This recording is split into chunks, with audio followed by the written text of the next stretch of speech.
Guys, kung may mga sira kayong barina, ganyan lang ang gagawin guys. Ayan, battery. Kukunin lang yung pinakano sa battery.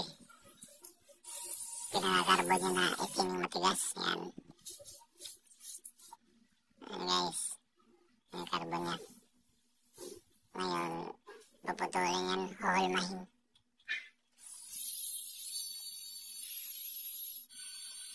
Guys, pinutol na. Tapos yung madalas mapudpud sa barina, ayan. Ayan, yun guys, palma na. Tatanggalin yung pinakano ng barina.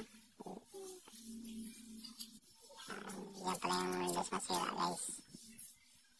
Ayan. Ayun papalitan ngayon kasi yan yung napupudpud. Papalitan ng bago.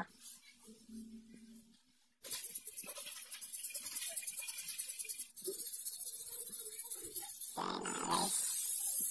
Pinatasan na kasi dyan nilalagay yung wire. Magandang conductor yan guys kasi carbon yan.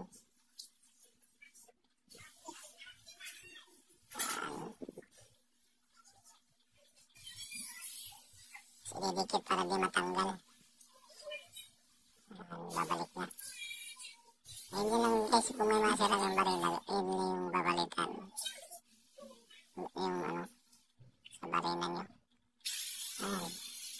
Okay na ulit guys.